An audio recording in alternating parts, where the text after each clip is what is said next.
Hello दोस्तों, स्वागत है आप सभी का लक्ष्य शिक्षा के एजुकेशनल यूट्यूब चैनल में। तो हमने अपने पिछले वीडियोस में बात किया था कि आइसोथर्मल प्रोसेस क्या होता है, आइसोकोरिक प्रोसेस क्या होता है, ठीक है।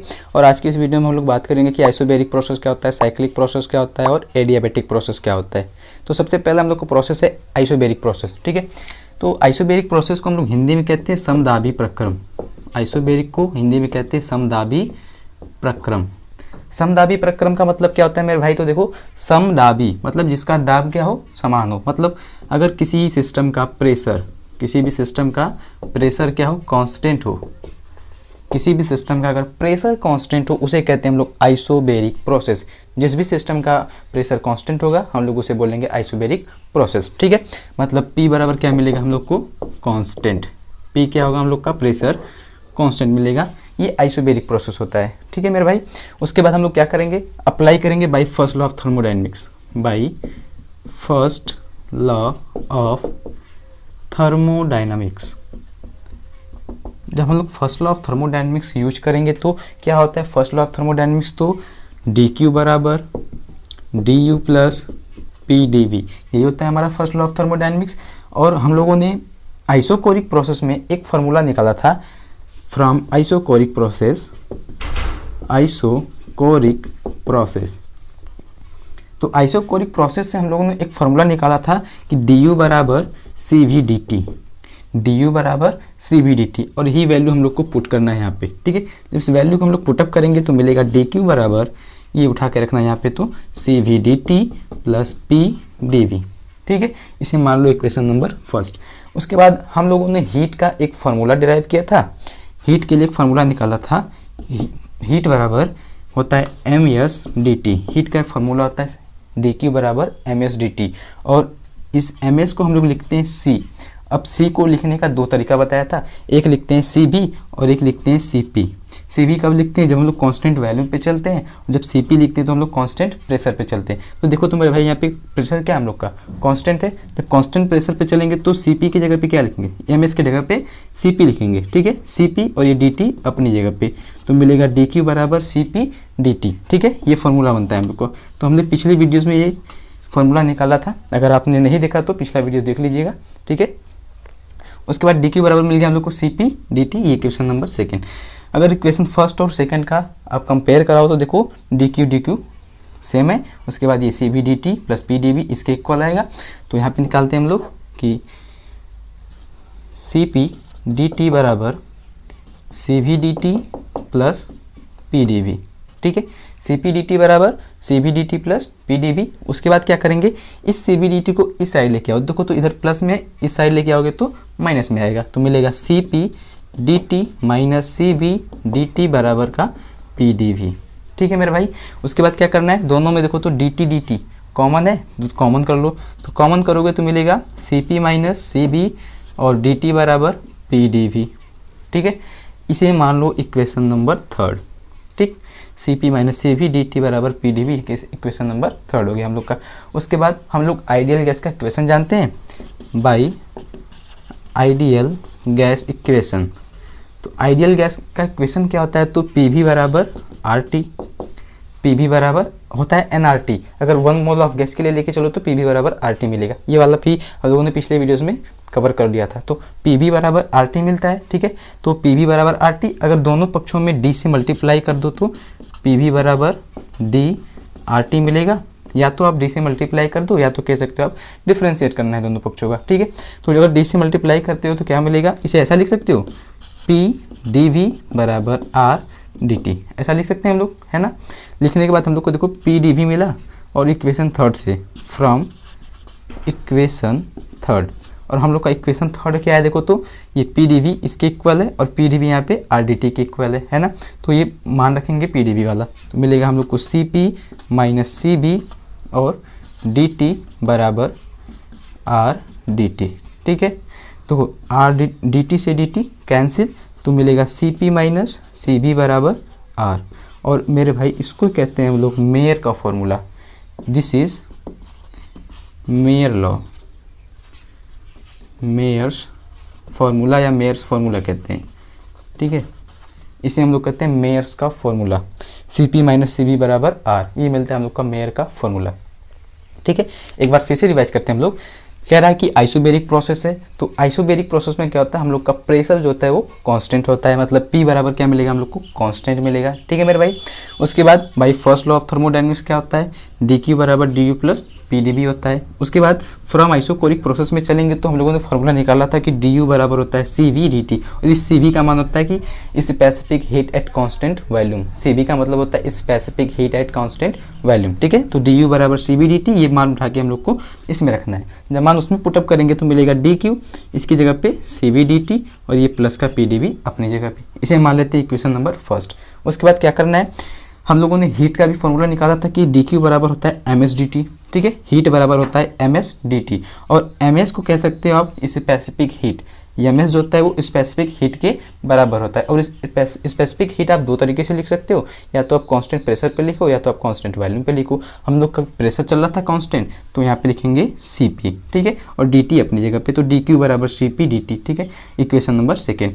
अब हम लोग इक्वेशन फर्स्ट और सेकेंड का अगर कंपेयर कराएं तो ये dQ आपस में कैंसिल आउट हो जाएगा। मिलेगा क्या हम लोग को मेरे भाई, तो Cp dt बराबर CV dt प्लस PdV मिलेगा। ठीक है, उसके बाद अगर इस वाले को इस साइड लेके आओ तो क्या मिलेगा, माइनस का CV dt ये बराबर का प्लस का PdV। ठीक है, इन दोनों में देखो तो dt कॉमन है, तो दोनों में से dt कॉमन करोगे तो dt अगर कॉमन करोगे तो मिलेगा Cp माइनस CV और dt बाहर बराबर PdV भी। ठीक है, ये इक्वेशन नंबर थर्ड हो गया हम लोग का। उसके बाद बाय आइडियल गैस इक्वेशन होता है Pv बराबर RT 1 मोल ऑफ गैस के लिए। ठीक है, जब 1 मोल ऑफ गैस के लिए Pv बराबर RT होता है, अगर दोनों पक्षों में हम d से मल्टीप्लाई कर दे तो मिलता है हम लोग को dPv बराबर dRT। ठीक है, क्योंकि d से d कैंसिल हो जाएगा तो कोई फर्क नहीं पड़ने वाला। उसके बाद हम लोग को क्या करना है, सीधा सीधा इस d को थोड़ा सा अरेंज करेंगे ताकि इसके साइड में आ जाए। ठीक है, PdV के लगभग में आ जाए, तो थोड़ा सा अरेंज करेंगे तो d वाले को आगे लेके जाएंगे तो मिलेगा PdV बराबर, इस वाले को लिखेंगे RDT। ठीक है, या तो एक तरीका और इसे आप डिफरेंशिएट करके कर सकते हो। अगर डिफरेंशिएशन करोगे तो इसमें से P वाले को आपको कांस्टेंट मान के बाहर निकालना पड़ेगा और R वाले को कांस्टेंट मान के बाहर निकालना पड़ेगा, तो मिलेगा PdV बराबर RDT। ठीक है, उसके बाद क्या करोगे, ये PdV मिल गया, PdV देखो यहाँ पे भी है और PdV यहाँ पे भी है, तो दोनों एक दूसरे के इक्वल है। कंपेयर कराएंगे तो मिलेगा Cp माइनस Cb और dt बराबर RDT, ये वाला है ना RDT। दोनों में देखो dt और dt सेम सेम है, तो दोनों में dt काट सकते हो, कैंसिल आउट हो जाएगा। तो कैंसिल आउट करोगे तो बचेगा क्या, R, तो Cp माइनस Cv बराबर R। और इस फॉर्मूला जो भी आया, इस फॉर्मूले को हम लोग कहते हैं मेयर्स फॉर्मूला। ठीक है, मेयर नाम के एक वैज्ञानिक है, उन्होंने ये फॉर्मूला दिया था। तो आइसोबेरिक प्रोसेस में हम लोग को मिलता क्या है, मेयर फॉर्मूला। ठीक है मेरे भाई, तो आप इसका स्क्रीनशॉट ले लो, फिर हम लोग आगे बढ़ते हैं।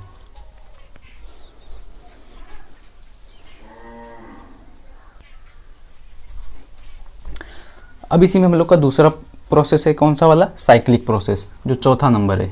ठीक है, साइक्लिक प्रोसेस। ठीक है मेरे भाई, साइक्लिक प्रोसेस। अब देखो तो साइक्लिक है, तो साइक्लिक को पहले हिंदी में क्या कहते हैं, देखो तो साइक्लिक को हिंदी में कहते हैं चक्रीय प्रक्रम। साइक्लिक वाले को हिंदी में कहते हैं चक्रीय प्रक्रम। और चक्रीय प्रक्रम का मतलब क्या होता है, तो अगर आप कहीं से, जैसे मान लो ये वाला कोई सिस्टम है, ये कोई सिस्टम है, ये ABCD हमारा कोई सिस्टम है। आप यहाँ से चलना स्टार्ट किए, यहाँ से चलते हुए A से B पे गए, फिर B से चल के आप C पे आए, फिर C से आप कहाँ पे D पे गए, फिर D से वापस A पे आ गए। मतलब आप A से चलना स्टार्ट किए और वापस से A पे पहुँच गए। आप A से चलना स्टार्ट किए और वापस से A पे पहुँच गए, मतलब आपने तो एक राउंड पूरा कर लिया तो हो गया पूरा चक्कर ही हो गया। एक राउंड पूरा कर लिया तो चक्कर ही मिल गया। ठीक है, और वापस पहुंचे कहाँ पे, जहाँ से हमने स्टार्ट किया था वहीं पे जाके वापस पहुंचे, तो हम लोग का क्या हुआ, एक राउंड पूरा हुआ। ठीक है, एक राउंड पूरा हो गया, तो इसी को कहते हैं मेरे भाई चक्रीय प्रक्रम। मतलब आप फाइनल पॉइंट और इनिशियल पॉइंट, जिसका फाइनल पॉइंट और इनिशियल पॉइंट सेम हो, ऐसा प्रोसेस जिसका फाइनल पॉइंट और इनिशियल पॉइंट सेम हो, उसे कहते हैं चक्रीय प्रक्रम या साइक्लिक प्रोसेस। और साइक्लिक प्रोसेस में एक चीज़ आता है कि उसका जो इंटरनल एनर्जी होता है वो जीरो होता है। साइक्लिक प्रोसेस का इंटरनल एनर्जी जीरो आता है, मतलब उसके इंटरनल एनर्जी में कोई भी चेंज नहीं आने वाला। कहने का मतलब अगर आप यहाँ से चल रहे हो वापस से वहीं पे आ गए तो आपके इंटरनल एनर्जी में कोई भी चेंजिंग नहीं आने वाली। ठीक है, और चेंजिंग आएगा किस में, अगर आपको हीट दिया जाए, अगर हीट मिले तो हीट देखो by first law of thermodynamics क्या कहता है हम लोग का, by first law of thermodynamics.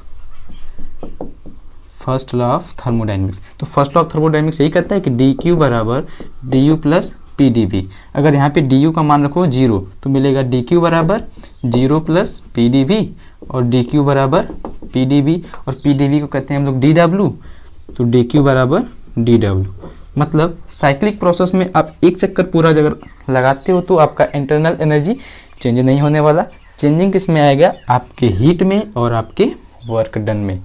ठीक है, तो जो आपका हीट आएगा वो आपके वर्क डन के बराबर आएगा साइक्लिक प्रोसेस में। ठीक है, यही होता है साइक्लिक प्रोसेस कि अगर आप किसी भी सिस्टम के एक चक्कर या एक राउंड को पूरा करते हो, आपका फाइनल और इनिशियल पॉइंट अगर सेम है तो आपका इंटरनल एनर्जी चेंज नहीं होता और आपका जो भी वर्क डन आता है आपके दिए गए हीट के इक्वल आता है। ठीक है मेरे भाई, तो dq बराबर dW। ठीक है, तो साइक्लिक प्रोसेस में हम लोग का यही आता है कि dq बराबर dW। इसका भी स्क्रीनशॉट ले लें फिर आगे बढ़े। ठीक है,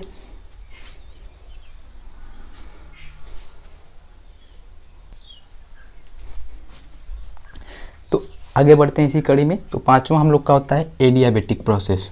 ठीक है, एडियाबेटिक प्रोसेस, एडियाबेटिक प्रोसेस हम लोग का लास्ट है। ठीक है, एडियाबेटिक प्रोसेस को हम लोग हिंदी में क्या कहते हैं, तो रुद्धोष्म प्रक्रम, रुद्धोष्म प्रक्रम, ये होता है एडियाबेटिक प्रोसेस। और एडियाबेटिक का मतलब हम लोगों ने पहले ही वीडियोस में देखा था कि एडियाबेटिक को हम लोग कहते हैं जिसमें हीट का ट्रांसफर ना हो, हीट का ट्रांसफर है ना, जिसमें हीट का ट्रांसफर बिल्कुल भी ना हो, मतलब जो dq होता है हम लोग का वो 0 हो, जिसमें हीट का ट्रांसफर ना हो, उसे एडियाबेटिक सिस्टम कहते हैं। और एडियाबेटिक प्रोसेस हम लोग पढ़ रहे हैं तो ऐसा प्रोसेस जिसमें हीट का ट्रांसफर बिल्कुल भी ना हो। ठीक है, नो ट्रांसफर ऑफ हीट, ऐसा प्रोसेस या विच इज प्रोसेस या दैट प्रोसेस जिसमें हीट का ट्रांसफर ना हो। ठीक है, जिसमें हीट का ट्रांसफर नहीं होगा उसे कहेंगे एडियाबेटिक प्रोसेस। और एडियाबेटिक प्रोसेस में हम लोग को मिलेगा क्या, तो हम लोग को मिलेगा एडियाबेटिक प्रोसेस में dq बराबर 0, फिर से वही bye first law of thermodynamics, by first law of thermodynamics. ठीक है, bye first law of thermodynamics क्या होगा, तो dq बराबर du प्लस PdV। ठीक है, bye first law of thermodynamics हम लोग को यही मिलेगा कि dq बराबर du प्लस PdV। उसके बाद इसका मान यहाँ पे देखो तो 0 रखो, तो 0 बराबर du प्लस PdV। ठीक है, du प्लस PdV, ये वाले को अगर इधर भेजोगे तो आके माइनस में आएगा, तो du बराबर माइनस का PdV, PdV को हम लोग कहते हैं dW, dW बराबर होता है हम लोग का PdV, तो du बराबर माइनस का dW।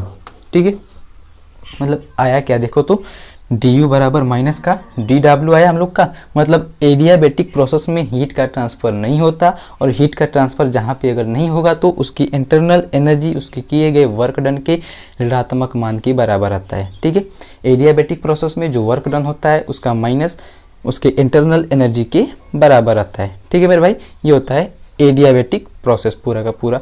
और ये पूरा का पूरा हम लोग का पांचों प्रोसेस था। ठीक है, आइसोथर्मल प्रोसेस एक बार फिर से हम लोग रिवाइज कर लेते हैं जल्दी जल्दी। पहला हम लोग का प्रोसेस था आइसोथर्मल, आइसोथर्मल, तो आइसोथर्मल में जिसका टेम्परेचर क्या था, कांस्टेंट था। और दूसरा हम लोग का था आइसोकोरिक, आइसोकोरिक जिसका वॉल्यूम हम लोग का कांस्टेंट था। ठीक है ना, और तीसरा वाला आइसोबेरिक जिसका प्रेशर कांस्टेंट था।